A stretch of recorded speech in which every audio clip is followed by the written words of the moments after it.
I guess you have to be somewhat entertaining.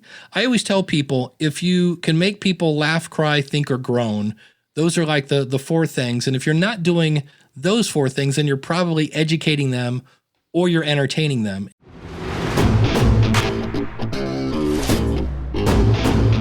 And now, coming to you from the K2 Studios in San Diego, California, it's the world-famous Chris and Christine Show.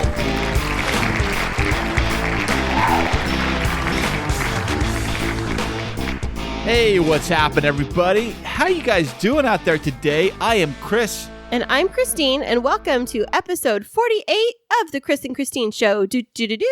Wow, it's actually number 48 already? Yep, we are just 4 weeks away from the 1 year mark. Can you believe it? That is fantastic. You've kept me at this for almost a full year. The question is, can he do it for another full year? Well, we are debating on how we're going to approach the big 1 year anniversary episode. Yep. And we're debating on how to approach the following year. Right. We don't do seasons. I know seasons is a big thing with podcasting, but we're all in one season. It's us, I think. It's continuous. It's the never-ending story. Correct. Yes, it is. So, did you ever watch that movie, The Never-Ending Story? Yeah, I have it on DVD just out the hall. Never-Ending Story. I saw it in the theater. Yeah. That's how old I am, by the way. I did too. No, I saw it in the theater too. I liked the dragon. Oh, yeah. It was like a dragon worm. What was his name, the dragon? I don't know. He was just very soft looking. Was it Falcor? Yes. You're so good. And Atreyu.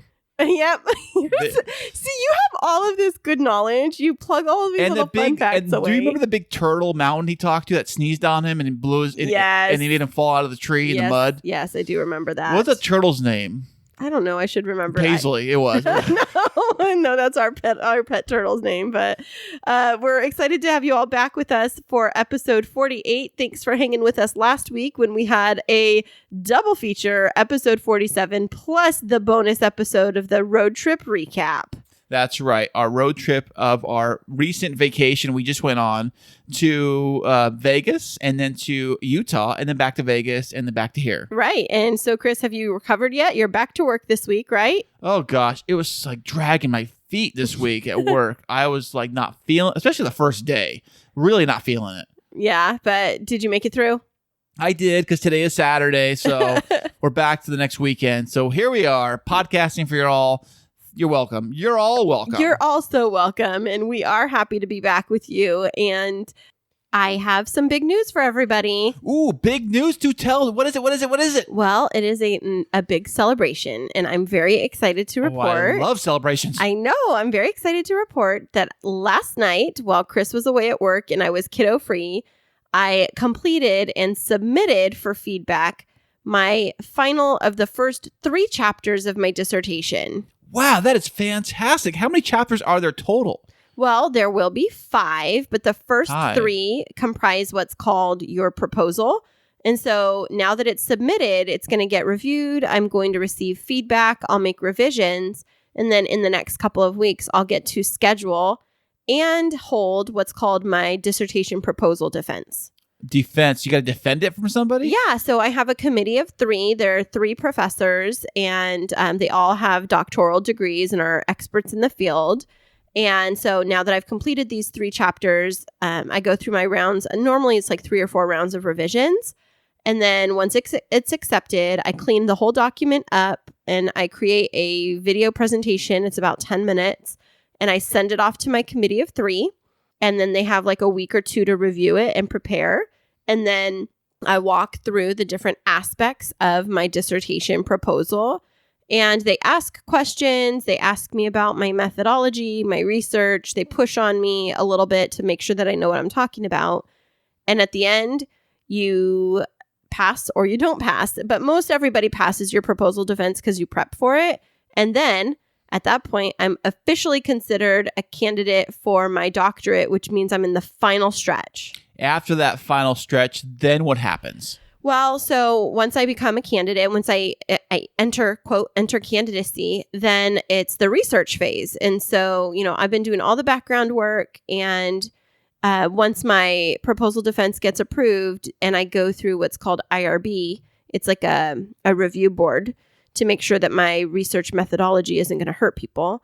Why would it hurt people? I don't understand. Well, okay, so great question. Back when researchers used to do research in their, like, I don't know, early 1900s, there were individuals at universities that would hold scientific experiments and say that they were part of like a research study, but they actually harmed people, or their findings were Harmed people. right, like physically harmed people, like drug tests, like pharmaceutical tests and things like that, and all in the name of science.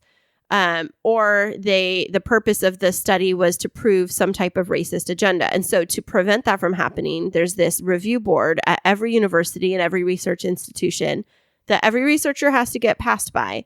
Like you have to get approval or you can't do your research. So once I get my proposal defense passed and I go through the board and I get authorization, then I get to start doing my research for my study. But the first 3 steps don't involve that at all? No. The first 3 steps are all the background work that you have to do. And it's like, I have this problem that I'm focusing on, which we've talked about, Latinas not being represented in the superintendency. But then I have to go through this whole review of literature as to why that's happening. So I have to use a research framework, and then I have to investigate the root causes. So in like total, I have read 90 research studies or books on the topic to get me to the point of being able to complete the first 3 chapters.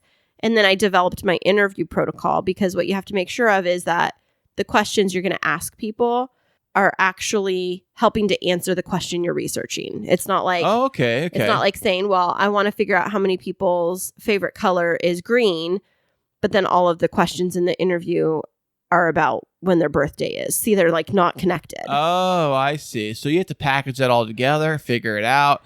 So now you've passed section 3, you said, right? Chapter 3, I've just finished writing it. It was about between chapters 1, 2, and 3. It's including my reference pages. It's 75 pages. Wow. Right. Well, congratulations on writing your chapter 3. Chapter 4 is what? So chapter 4 is going to be the research findings. So in between chapter 3 and chapter 4, I have to do my research. For me, that means I'm going to have to go out and I'm going to have to recruit interview participants for my study, and I have to recruit 10 of them. I have to use my interview protocol and interview each of them. All digitally, I assume, right? Not actually face-to-face. Through Zoom. Typically, you would face-to-face, but because of COVID, we have to do it through Zoom, and I have to record it, I have to transcribe it, and I have to take notes, and then I have to take all of that information and analyze it, because that's technically data, and figure out what the trends are. And from that, I start to compose chapter 4. You know, this almost sounds a little bit like a news reporter for like a newspaper or article or something like that. Right. They do typically the same type of stuff, right? Right. Well, yes, at a very like basic level, because they're trying to get it down to, you know, maybe 1,000 words, if even that. You know, they're trying to be very concise. Mine is, instead of brief and high level, it's in the weeds and detailed, because the hope is that I am going to discover something through this process that might be new and novel and add a different spin that's going to shift something in how, for my purposes, Latinas are trained so that they have access to promote to the superintendency. Well, that sounds all very, very fantastic. But did you actually catch that? Like, does it make sense to you? A little bit, you know. I'll have to play this back, and then I'll, then I'm like, oh yeah. It's so funny that you say that, because my classmates and I, we talk about all the time. Like, once you can tell, I get super passionate about what I'm talking about. I've been in school for it, but most of our family members, they have a basic understanding, and then we just tell them like big milestones, and then they celebrate it. And they're like, yes, congratulations. Now, what again does that mean? But that's okay, because I will say, you know, thank you so much for your support. And I will say that having the house quiet in the evenings, like while you were working and kiddos were gone, I was able to get so much work done. And it's not to say I don't love having you around, but it's just like I have to make really good use of my time when I have the empty house, because it allows me to get stuff like this done so we can do stuff fun on the weekends. Like this podcast. I know. We've been doing a podcast for almost an entire year, which sounds like a long time. And I think in the podcasting world, it probably is, because there are a lot of new podcasts, especially during COVID, that started up. And these people will just like, I'll make a podcast. So they decided to just throw one together. And there's a lot of them that jumped out. But there are people in the industry that have been doing it for a very long time. Right. And we like to listen to them and we like to learn tips from them. And I think that one of the things that I love about you, Chris, is that when you're at work, you're constantly listening to these experts in the field and learning things. And I'll get texts like, such and such person said that we should be considering this new thing. And then it helps us to be continually growing and learning. And we happened to get to sit down with one of those fantastic guests recently, right, Chris? That's absolutely right. Our special VIP guest is an expert in the world of podcasting. Yes. He's been doing it for a very, very long time. And I do believe he is an award-winning podcaster. Yeah, he definitely is. And we'll be on with him right after this. Hey there, K2 crew. We love having you as our loyal listeners. To keep up to date with what's happening behind the scenes, check us out on social media. Yeah, you can find us on Instagram and Twitter. And don't forget to follow our Facebook page. Yeah, tag us in your favorite fun stories, and guess what? You might just end up on the show. Welcome back, everybody. Today we have a very special VIP guest on the show. He is a consultant, coach, musician, and we like to call him the godfather of modern day podcasting. Welcome to the show, Dave Jackson. Wow. Thank you so much. I'm glad to be here. Well, we kind of call you the podfather in our household. Oh, see, old school podcasters will take offense to that. Oh, no. Because there's really only one true podfather, and that is Adam Curry, who is one of the guys that invented it. So some people would get offended. They'd be like, how dare you? Oh, wow. Well, thanks, Dave, for being on our show today. We appreciate you taking the time out today. And I'm glad to be here. Where in the world are you joining us from? I am in the lovely metropolis of Akron, Ohio, home of LeBron James and Devo. Well, congratulations on the championship. That's quite a claim to fame. So it's LeBron James and Dave Jackson. It's a very famous city. Well, we, like we mentioned, are very excited to have you on the show today. But let's hop right in. Would you mind telling us a little bit about you, yourself, who Dave is prior to podcasting?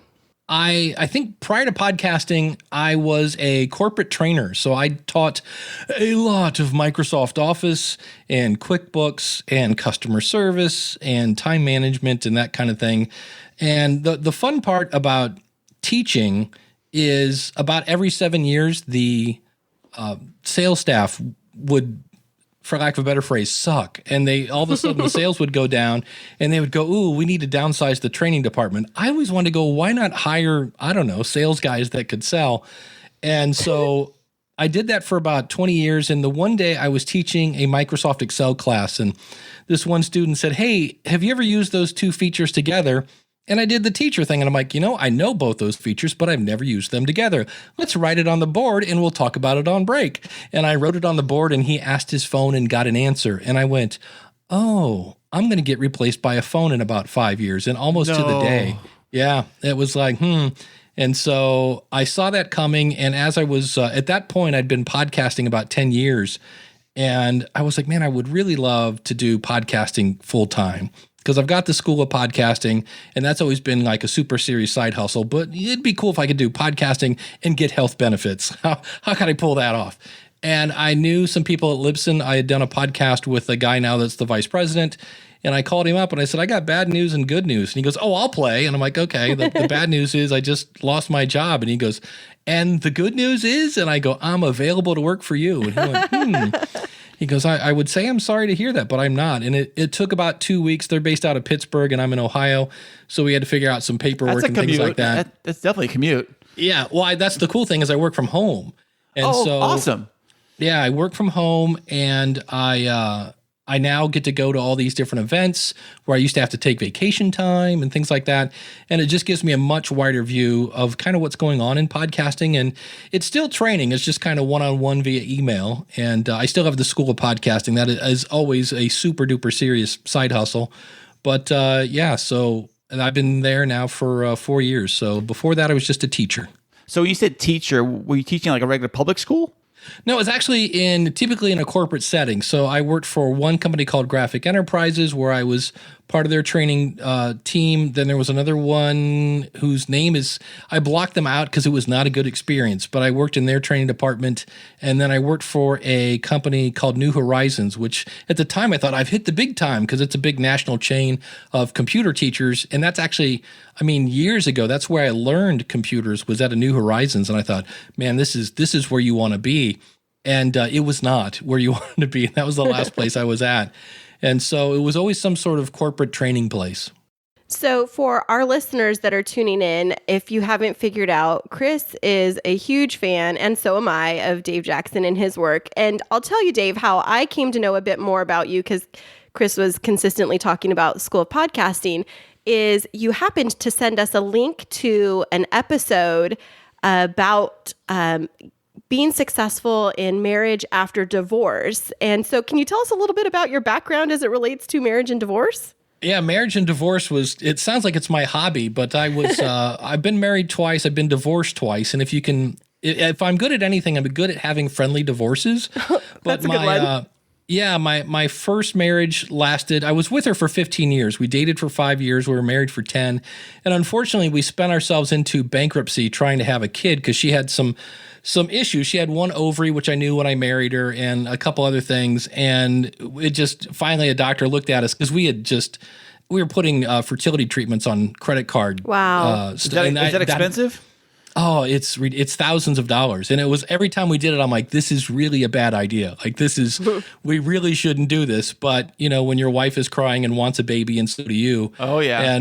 And so finally, this one doctor looked at us and just said, I hate to, like, you guys can't conceive. Like, it was either that. There was like one other sort of treatment that was like $10,000 a pop, and we couldn't even, sniff that. So when that happened, unfortunately, because we were so far in debt, I took a different position at my job that had me travel. And looking back, I go, oh, that was the dumbest move ever. Right when my wife really, really needed me, I took off. I'd be home maybe 4 days, and then I'd be gone for 3, and I'd be home for 4, So I wasn't gone all the time, but I should have been there. And so looking back, I can go, yeah, okay, there was mistake number 1. And unfortunately, she became an alcoholic. She had that in her family, and all sorts of other things ensued. Yeah. So that was marriage number 1. And it just came to the point when we got bankrupt, it was a matter of how we were going to save the house. And that's when she admitted she had cheated on me. And I was like, okay, well, that's enough of that. So yeah. So, well, I'm sorry, man. That's horrible. Well, it's fine. I talked to her last week. We're still friends. It's just one of those things where we both kind of look back and go, wow, we just got dealt a really bad hand in a way. And it's like, so, and I'm really happy she's got a guy that treats her great. And I'm like, that's awesome. My second marriage, I think we both kind of married the idea and not the person. And by that, I mean, wow, here's somebody that both of us wanted, somebody who goes to church and shares their faith. And for me, I was like, oh my gosh, and she has kids. Because I wanted to have kids, never had the chance. This will be fun. And I think we got kind of just tied up in the idea of like, wow, this person is awesome. And one of those, it's funny because she later admitted, she goes, I didn't realize I was doing this, but I think I bullied you into marrying me. And I go, really? Yeah, well, here's why. Because she lived in Cleveland, I lived in Akron, which is about an hour apart. So it was this long distance thing, and I had to go back to school because, again, the sales guys went bad. I lost my job, and I went back to school to get a teaching degree because my original degree was in electronic engineering. I'd kind of just fallen into training. And so it's really easy to get along with someone when you only see them on the weekend. And I always said, yeah. And I always said, hey, when I graduate, I need to like move to Cleveland, and we need to like date kind of normal and make sure we can get along. And that turned into, you need to put a ring on it or I'm leaving. So right there, if somebody does that to you, that's a pretty red flag. So I was like, okay, and then that turned into, I want to get married like 2 weeks after you graduate, and just all sorts of other things. And so once we did get married, and everything was like, if I just do this, she'll be happy and I can focus on, graduating. And it just was one of those things, once we got married and started spending, 24/7 with each other, you're like, oh, wow, there's a lot about you that I didn't quite realize. So to our credit, I think we were in and out of counseling for about 8 years, and we had been separated twice.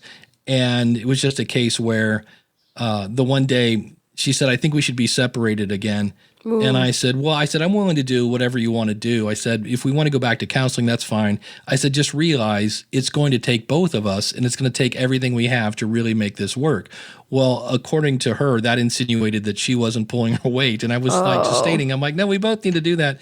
And she said, or we could just get divorced. And I went, you know what? At this point, I'm down for that. So, wow. Yeah. Yeah. So that was the end of that. And I was kind of bummed because I had spent at that point 8 years with my stepkids, whose father had remarried, had 3 more kids, and kind of forgot he had 3 to start with. Oh, yeah. And so I had been to more school things than he had.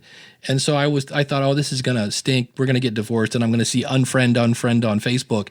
And that's not been the case. So it's kind of weird to say, but last year I actually went to my ex-wife, number 2, her wedding. She actually got remarried. Yeah.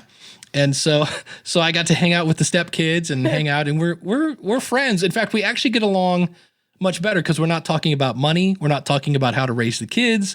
We're not talking about how much time I spend podcasting, et cetera, et cetera. And so you can, and it's just one of those things. I value friendship a lot. And while things did not turn out the way we wanted, this is someone who kind of knows me. And it's hard. Right. It's hard to find somebody who really knows you. And so we all kind of just said, all right, well, we're going to go our own ways. And I would just said, hey, if there's anything I can do for you, don't hesitate to reach out. And both have, and I've been able to help. And I got a call one day from my, I still call him my stepson. I always say I divorced your mom. I didn't divorce you. And he said, hey, I'm going into a job interview. Like, do you have any tips? Because he knew it was a class I used to teach. And so it was kind of cool that I kind of got to be, it was a very Rockwell, or what was that guy, Norman Rockwell, that used to draw all the paintings kind of moment that I kind of got to be a fatherly figure and help him out. So that was always kind of cool. That's good. So, that's good. That's so awesome. My advice for you guys is realize, like, my ex-wife, number 2, and for the most part, it's always number 2. Number 1 really wasn't that bad.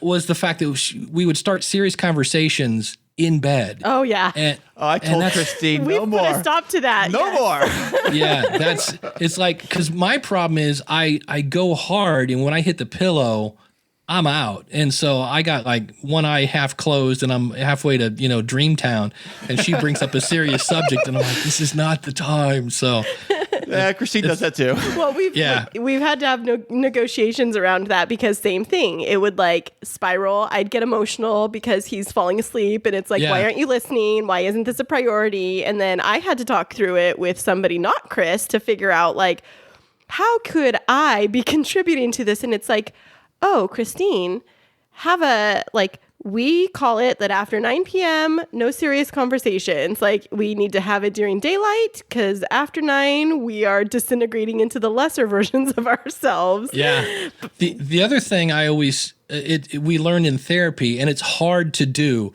but when somebody says something and you kind of feel that, you're like, ooh, that one stung a bit.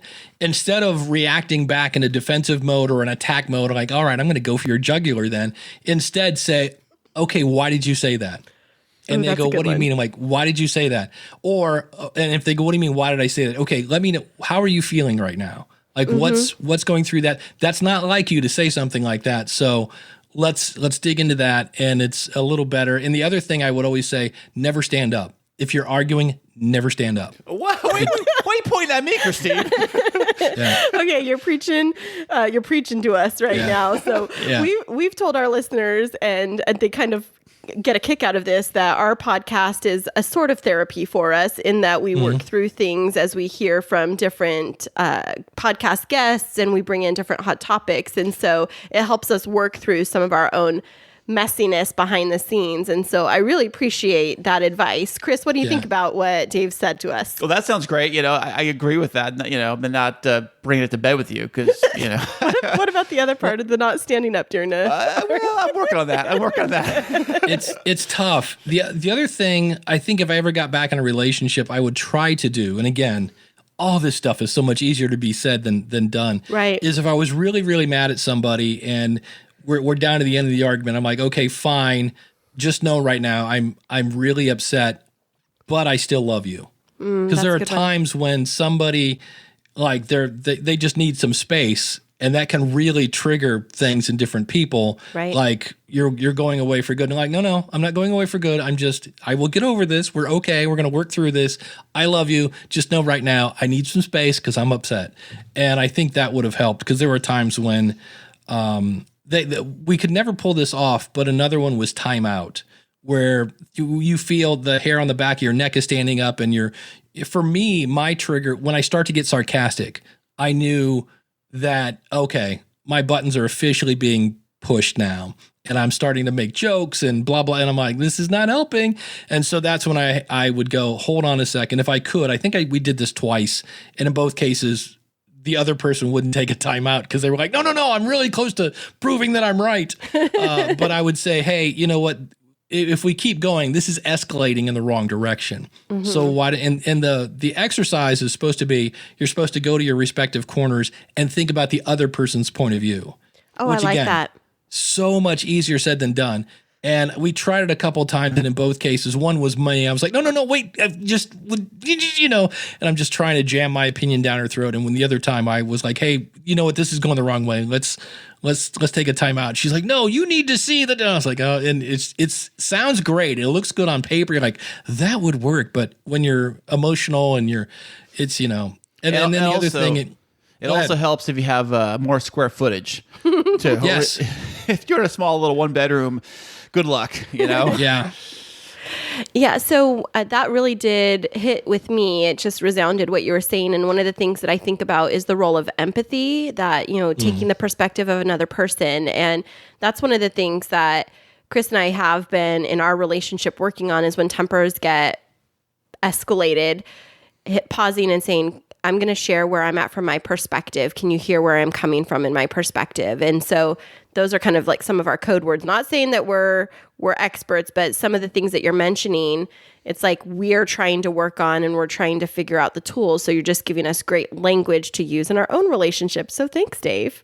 Yeah, they're not easy. And for me, I'm a very logical, like I love 1 + 1 = 2, but when you're married to somebody that goes, yeah, but it feels like 3. And you're like, no, look right here, 1 + 1 = 2. And like, no, I'm telling you it's 3. And you're like, no, 1 + 1 = 2. So I had to realize that there were times that if she felt like it was 3, whether or not it was true or not, I had to go with it's 3. And now let's deal with that going forward with, okay, 1 + 1 = 3. Okay, got it. Let's move forward. So it's different. And the book that I read, it's not super religious based, but it's based on a Bible verse, and sometimes that turns people off, but it's called, and I'm drawing a blank, Love and Respect. And and it paints, and really some people go, oh, you're painting in too wide of a brush. But the whole thing is, women, their primary language was love. They want to feel cherished. Right. They want to feel like, I would dive off a cliff for you. And guys are all about respect. And so when, your wife says, thank you so much for being my strong knight in armor and taking out the trash or whatever. I respect you for working so hard. And, when you're a husband and you're like, wow, honey, you are just so gorgeous today. And I just love the way you do this and that and, blah, blah. And it's kind of interesting because if we go with that and say, okay, let's go with that. Okay. So when a woman doesn't feel loved, what does she do? Well, she acts somewhat possibly disrespectful. Mm-hmm. And when the guy feels disrespected, how does he act? Not very loving. Right. And they call that the crazy cycle. Right. And it just kind of spins. And it also works the other way. When a guy just, adores his wife and makes her feel cherished and secure and safe, she's like, oh, this is the best guy ever. I'm so happy I married you. You are the best. And I just, all this respect comes out. And again, when the guy feels respected, he's like, I am married to the best wife ever. So it's a fun little dance. And, kudos to anyone out there, in a relationship. They're a lot of fun. They take a lot of work, but they're worth it when they work. They definitely do. And, Chris and I, we have both gone through messy and now somewhat amicable divorces. I mean, we're on speaking terms and Chris is friendly with his ex-wife. And so coming into this, you bring baggage and trauma. And so that relationship is where you can't run from it. You either deal with it or you don't. And that It helps you either be successful or not. And so we appreciate your advice. We'd like to ask advice from anybody that has been married, divorced, lessons learned. And so thank you for your sage wisdom. Oh, glad to share. So now moving forward, you mentioned spending a lot of time podcasting as one of those dynamics in your previous relationship. And you mentioned podcasting being your job. Tell us about podcasting and your life. What does that look like? Well, it's funny because my sister-in-law always thinks I'm a workaholic. She's like, you're in your office all the time. And I go, yeah, but that's also my playroom. You know what I mean? I go, yes, I mean, I wake up, I work at Libsyn from 8:30 to 5:30. And then I go downstairs, I make dinner, I come upstairs, and I'm either on some sort of interview, or I'm recording my own show, or I'm working on that, or I'm doing consulting or something like that. And it really doesn't seem like work. Because when I first started, my very first piece of voicemail, I was living with my brother. I'd just been divorced, and my brother said, "Come live with me." He goes, "Because it's going to take a while to get back on your feet." And so I was living in his basement, and I started this whole podcast thing. And my very first piece of voicemail came from a guy named Michael Van Laar, and he said, "I'm from Nuremberg, Germany." Now, I'm in, at that point, Mogadore, Ohio, which nobody knows where that is because it's in the middle of nowhere. It's me and the cows. And there's some guy in Nuremberg, Germany that not only found my podcast, but he liked it. And that's when I was like, oh, okay, I get this now. Yeah. And I was like, this is going to be, and I just knew then, I said, podcasting is going to change the world. I knew it then because that was back in 2005. And I've just always been, for me as a teacher, I was like, ooh, you could use this to teach and you're going to get a global perspective. So that's going to be completely different. So I just knew then that this is what I want to do. And the first 5 years were brutal because when I first started, Apple iTunes had not even come out yet. It was getting just ready to. Wait, there was podcasting before Apple iTunes? Yeah, there was. Yeah. And so it was bizarre. And when it came out, it was great. And it made, it easier to podcast or at least to get them and things like that. But for years, I'd be like, so do you guys listen to podcasts? And of course, everybody go like, what's a podcast? And then they'd say, do I need an iPod to listen to that? I'm like, no, you just need the internet and speakers, Mm-hmm. And so it was rough first starting out. So I was also doing guitar lessons. I was also doing anything I could to keep myself in. At that point, I'd gone back to school. So I was like, I need to stay in my car, in my cell phone. And luckily, my brother let me live there rent free. And then he had a built-in babysitter. And, so it was rough. But, I got my degree and moved on. And then just over the years, I've had different jobs from podcasting. When I got my degree, I got hired at a college one of the reasons I think they hired me, they said, what are your hobbies? And I said, I like to podcast. And they're like, oh, you know about podcasting? And I'm like, yes, actually I run the school of podcasting. And next thing I know, I got hired. And their original idea was I was going to do a podcast kind of about like how to study better and for students and things like that. And that never came to tuition. And that place was kind of a rinky-dink college. It actually eventually went out of business.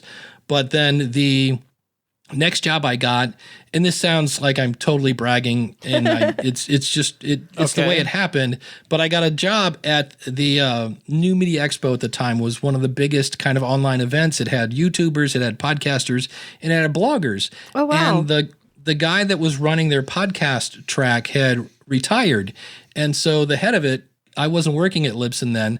The head of it called the guys at Libsyn and said, "Who do you think would be a good replacement?" And they said, I don't know. What about Dave Jackson? And he's like, okay. And then he called the guys over at Blueberry and they said, who do you think would be a good replacement? And they said, I don't know. What do you think about Dave Jackson? And then they asked the guys at Spreaker and they said, I don't know. What about Dave Jackson? And he finally called me and goes, okay, I guess you're the guy, Right. And the reason for that, and this is where I always tell people, your podcast isn't really a business. It's a business card. So all those people had been on my shows. I knew them. I met them at events and things like that. So that got me a job there.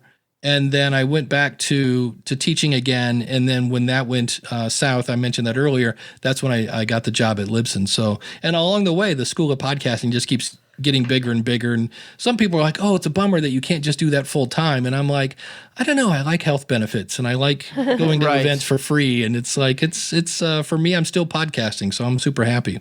So Libsyn, for those who don't know, it's a podcast hosting company, correct? Yeah. Yeah. So what is it you actually do? What's your day-to-day then? We work there. Yeah, I log in and then I'm basically part of their tech support. So it's still kind of teaching, so somebody will say, hey, I just published my first episode and I noticed it's not an Apple podcast. Well, A, did you submit your show for approval to Apple Podcasts? Right. And B, has it been 24 hours? So it's just a lot of times just teaching people about the whole mechanics of how podcasting works and things of that nature, and then supporting Libsyn products. So It's funny. When we first got started, I had no idea how it worked. So I recorded our first episode and I go into iTunes. I say, where is the drop-off box on this iTunes Yeah. for our podcast? And they're like, RSS. Hey, honey, you check our RSS. Our RSS working? I had no idea what that meant. The hardest part I have is I have to remind myself I'm doing tech support. And so if I see somebody that I feel is making a huge mistake, so let's say it's, the Dave Jackson Hour show, and I see that episode 1 is called Dave Jackson Hour, and the second episode is called Dave Jackson Hour, and the third episode is called Dave. I'm like, oh, you could get so much more downloads if you actually made a title that reflected what was in the episode.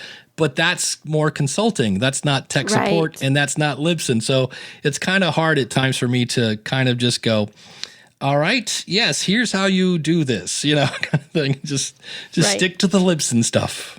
Now, you mentioned School of Podcasting. So that is one thing that Chris listens to, I think, all of your episodes while he's... Well, so far, I only started listening after we made our podcast because Right. I made our podcast. We jumped in completely blindfolded on how to do a podcast. And then after we did it, I'm like, well, maybe we should look on how to actually do it. So I feel like you are an appendage, not in a negative way, to our podcast, because when we sit down to get ready to record, he says, well, Dave Jackson says, and I said, I have to meet this Dave Jackson. So tell me a little bit about your heart and your mission behind the School of Podcasting. I think it comes back to a couple things. If we pretend we're in a therapist's office, I were to get on the couch here, I didn't know it at the time, but I grew up poor. And so I always kind of felt like the odd guy out, like on the outside looking in and things of that nature. So my thing is, I don't want somebody to look at podcasting and go, oh, that's not for me. I'm on the outside. And like, no, you can come on in. Anybody can have a podcast. So that's part of it. I want to make it super easy to start. I think everybody has some sort of story or something they could share. And then the other one, so it's kind of the scratching the teacher itch of me. Right. And then the other one is this just happened about a month ago, and I'm like, that's really what I'm out to kill. And I was talking to someone, she said, well, I was looking for podcasts, and she started one about, it's super niche. It's about super rare diseases that like babies get, because she has a child that has this, like there's a chromosome that's went left of center or something like that. So she was looking for shows kind of on that type of subject, and that's why she made one. She couldn't find one, and she said, and when I did find them, she goes, I just went, ugh. She goes, it was just it sounded bad. People were all over the place. Nobody was focused. And I just thought, well, I call that bad content. And I just thought that's kind of what I'm out to rid the world of is, it's great when somebody says, hey, I'm going to go try this podcast thing. I'm going to go fire up whatever app's on my phone and do a search. And I just don't want them to finally go, oh, I love golf. Here's a golf podcast. And they hit play and then they go, ugh, Right. So my goal is to get rid of hopefully really bad podcasts. So those are the two things I think that do drive me, along with the fact that it's kind of technical because I'm kind of a nerd. You mentioned I'm a guitar player, so I'm kind of creative, so I can do really whatever I want. There's no board of directors to tell me what I can and can't do. Right. And then I get to help people. So that for me is like the trifecta. Well, you definitely do help people. I know that from listening to your podcast and listening to the knowledge that you share. If you were to listen to our first couple of podcast episodes to where we've come almost a year later, it's helped us increase quality, content, flow, focus. And then on the technical aspects, help us to, well, I say us, but Chris is our audio engineer. Oh, thank you. Thank you. Helps hone him in on the things to focus in on. So just know that for people like us that wanted to use podcasting as a way to share a little bit of our journey with the world, it feels very empowering. So thank you. Oh, I'm glad to help. So I would love to know, with your expertise in podcasting, do you have a favorite podcasting memory that you could share with us? Ooh, this one's easy. And I still don't believe it. Because again, when I first started, when I say I was living with my brother, I was in the basement. I was next to a water heater and the furnace was about 3 feet from that. And I had a flush pipe behind me. So anytime I recorded a podcast, I was like, please don't flush the toilet. Please don't flush the toilet. And I got this email from this guy and he said, hey, I just want to let you know, I found your show and you talked about how podcasting can give you a purpose. And he went on to reveal, he said, hey, it turns out I thought I had cancer. My best friend of like 20 years had been killed suddenly. And he goes, and I was pretty sure I was going to lose my job, or he had lost his job. So that was it. He had lost his job. He thought he had cancer and his best friend had died. And he said, and I had decided that Halloween is my favorite day of the year, and I was going to take my gun and blow my brains out. Wow. And he goes, but I heard you say podcasting can give you a purpose. So I said, well, okay, I'm going to start a podcast.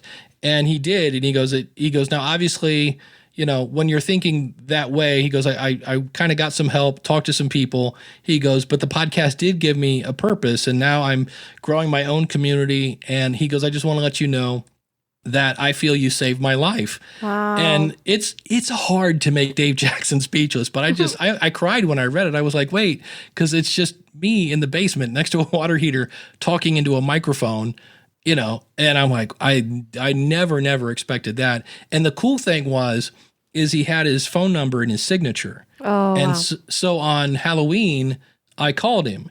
And I'm like, hey, is this Ryan? And he's like, yeah. And I'm like, this is Dave Jackson. He's like, get out of here. And I'm like, no, man, I'm just making sure you're still around. I'm like, I need all the listeners I can get, buddy, you know.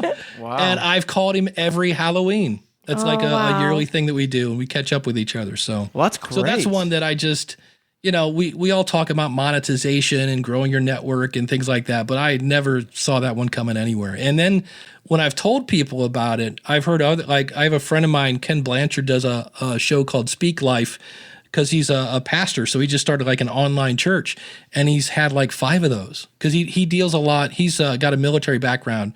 And so a lot of the military guys are reaching out to him, and he's like, I'm not trained for that. You know, he goes, holy cow. But so you never know what effect, you know, you could have on people.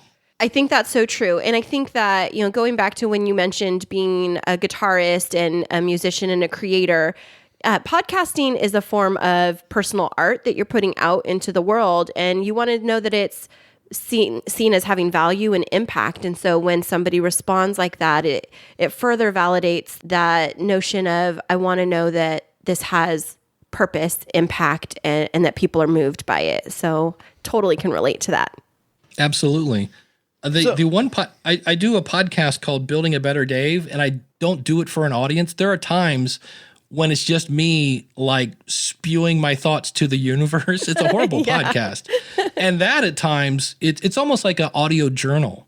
And I know people that have done that. They're like, I don't care if anybody listens. I just need to get this out. So that's another way that it can, you know, kind of have benefits that really, with or without an audience, can help. Right. You mentioned benefits. There's other benefits involved with podcasting. You mentioned monetization, and you also have your new book coming out. Would you like to explain a little bit about that? Yeah, I've written books in the past, but this was the first one that I was approached by a publisher, and they're like, hey, we noticed you have a book on monetizing your podcast, but it was from 2012. And they're like, would you want to maybe rewrite that? Well, it was great because I'd actually already started rewriting it. And so it took a while to kind of negotiate a contract and kind of, you know, agree on a number and how does this work. And it's the first time I've ever worked with a publisher. So this, again, is where your network comes in handy because I've interviewed other authors. I know people that kind of help people launch books and things like that for my podcast. So I reached out to them and I'm like, okay, what's good and bad here? What do I need to do? So that was a nice bonus. But yeah, so the original book was called More Podcast Money. That's still available at Amazon. But this one, they renamed it Profit from Your Podcast, and that will be coming out in August. So it was interesting because when you're a podcaster, you used to just like, it's time to record. Okay, let's go and record, and off you go. And when you work with a publisher, now it's, okay, this goes to the editor, who then goes to the layout person who does this. And originally I said, hey, I turned it in September.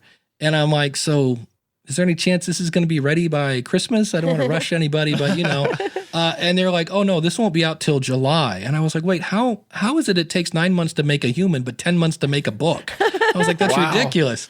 So, and plus it's kind of technology based. So I'm like, there's going to be some stuff in here that either A, is outdated, yeah. or B, other things have happened. And it's a little more of B, nothing so much I outdated, hear but the I'm like, brand new iPhone 4. yeah, exactly. So, but I am excited about it, and I gave a kind of a preview copy to a buddy of mine, Chris Kremitzos, who runs Podfest, because Chris will let me know, okay, that's no good, or he's seen me speak, and there are times like, man, that was the best, and other times he's like, that one needs a little work. So I knew I could get honest feedback from Chris. And I sent him the PDF, and he called me back. He goes, hey, I read your book. And I'm like, oh, yeah. And he goes, dude, this is great. So I was like, all right, that's exciting. yeah, that's good to hear. So I'm excited for it to come out. That's super exciting. So Profit from Your Podcast is going to be coming out in August. That's something definitely to look forward to. Now, is it only going to be in a printed version, or what's going to be available for our listeners to be able to get a copy of? Hopefully by August, there will be an audiobook. And this is where I've reached out to my network. I have a buddy of mine, David Hooper, who has a book called Big Podcast, and he just got his audiobook version released. And he said they're about a month behind. So he told me, he said, if you had that recorded right now, he goes, it would probably be about a month. So I'm hoping, over the fact that next weekend is a holiday here, I was like, ooh, that means I'm going to have an extra day off. And I was like, I might be able to pound this out next weekend. And then hopefully by the time the book comes out, the audiobook will be ready. It's interesting. I've done audiobooks before for another book I did for musicians. And it's weird because it's your words coming out of your mouth. But what I did differently with this book, because I knew there was going to be an audiobook, this new book is written very conversational. I wrote it like you're sitting across the table from me, where the other one was much more worried about grammar and, all that other stuff.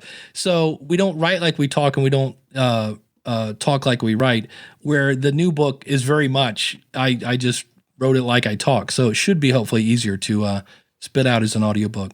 Well, that's fantastic. And we are definitely looking forward to getting a copy of that book. And we just have one last question for you. Now, in this world of podcasting that has grown significantly since you first started, I think that I saw recently we were hitting around 1 million podcasts, active and inactive, and something like 55 million episodes available. What makes somebody stand out in the crowd? Boy, that's good. Some of the things that I see people that stand out, if you can make content that you can't get anyplace else. So this is where you get into the almost, I don't want to say bizarre because that sounds negative, but just like there's a podcast about chameleon breeding, and that guy's audience loves him because you cannot get that information anywhere else. Haley Radke does Adoptees On, because the only people that understand what it's like to be an adopted child are other people that have been adopted. So those kind of hyper-focused. Lee Silverstein does a show called We Have Cancer, and it's all about, Lee should have been dead like a decade ago. He's had stage 4 cancer for like 10 years. Wow. And he just keeps, and he said, I wanted to make the podcast that I needed when a doctor looks at you and says, you have cancer. Oh, by the way, stage 4 colon cancer. He goes, that's a death sentence. And he goes, I just said, no, not today. And so he's got all sorts of tips and tricks. So if you can do that, that's great. Then I guess you have to be somewhat entertaining. I always tell people, if you can make people laugh, cry, think, or groan, those are like the 4 things. And if you're not doing those 4 things, then you're probably educating them or you're entertaining them. And the best thing is when you can combine those. So an example, and what I did was I looked at everything I consume. So like one of my favorite shows is Last Week Tonight with John Oliver. What makes me laugh, it educates me. So there's two out of that. When I looked at The Daily Show, there's another one that, again, kind of makes you laugh, but it educates you. It's information I can't get other places. There's a show called The No Agenda Show.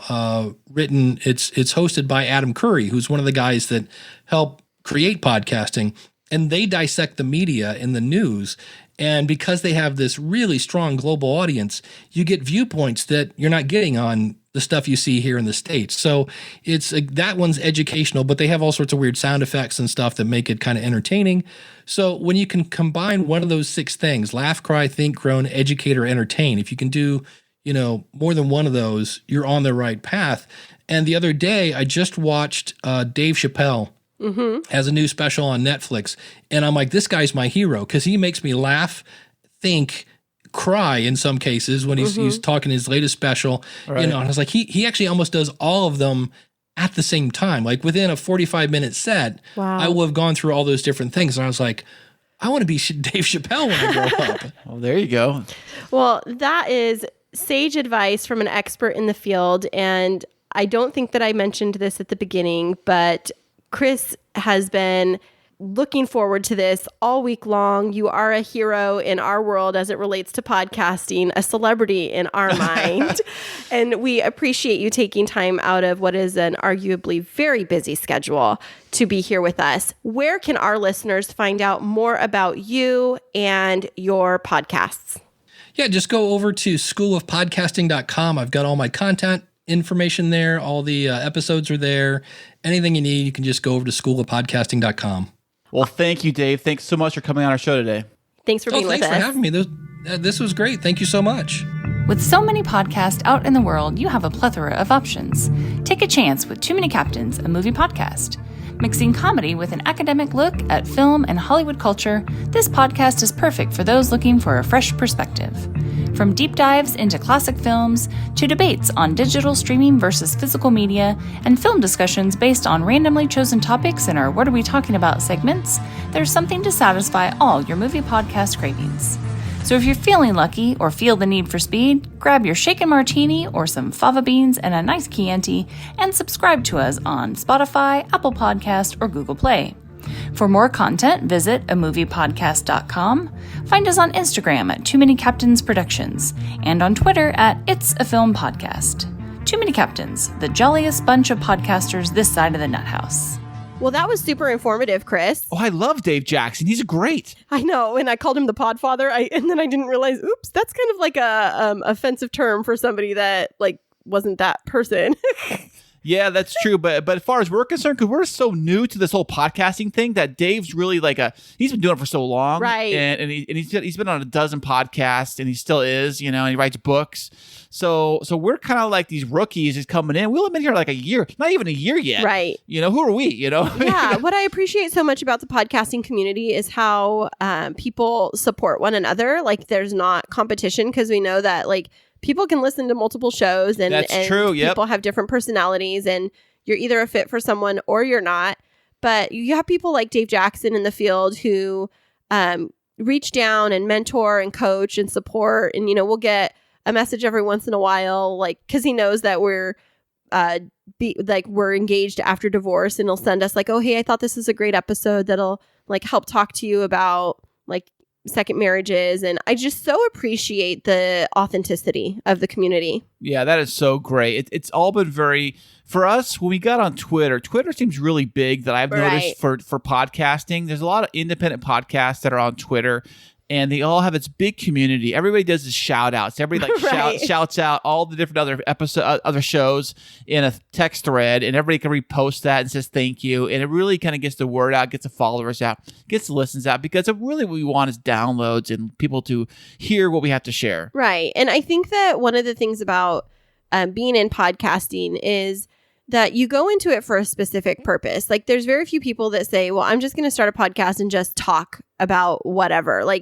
There's people like Dave was saying that have a really unique spin on things. Maybe they're struggling with a specific type of medical condition, or maybe they have a really unique set of knowledge. And I just find that I've learned so much along this journey from all of these people from different walks of life that have shared with us about their podcasts. And it's been so wonderful. And we do this podcast for you. We have to say thank you for listening. We really, really appreciate that. And we appreciate every guest that comes on. We put them on for you to enjoy and for us to enjoy and to share for the world. Yeah. And one of the things that I don't know if we always mention, but we do have guests from a range of different backgrounds, and their interests might not align with yours. But one of the things that we really try to do is to dig below the surface so that there's something in every message that you can connect to, because our goal with every episode is to help you live your best life and to be inspired and to bring joy and just to bring a little bit of light to your life in the midst of, some really challenging times right now. Right, Chris? Especially this whole big COVID thing. We haven't dove too much into the COVID nonsense, and we try not to because, we don't need that, Right. And, everybody needs a little bit of levity, a little bit of lightness, a little bit of, I don't want to call it fluff, but an opportunity to be able to lift up out of the challenges that we're all facing. And we sincerely hope that our podcast can be that for you, and that you can rely on us to always bring a little bit of love, light, and laughter to your life. Amen, sister. I love it. That is a wrap. And thank you so much for joining us. And we will be back with you next week. Remember this week that life is too short to wake up in the morning with regret. So love the people who treat you right, forget about the ones who don't, and believe that everything happens for a reason. If you get a chance, take it. If it changes your life, let it. Nobody said that it would be easy. They just promised it would be worth it. Thanks so much for joining us. I'm Chris. And I'm Christine. And until next week, keep moving forward.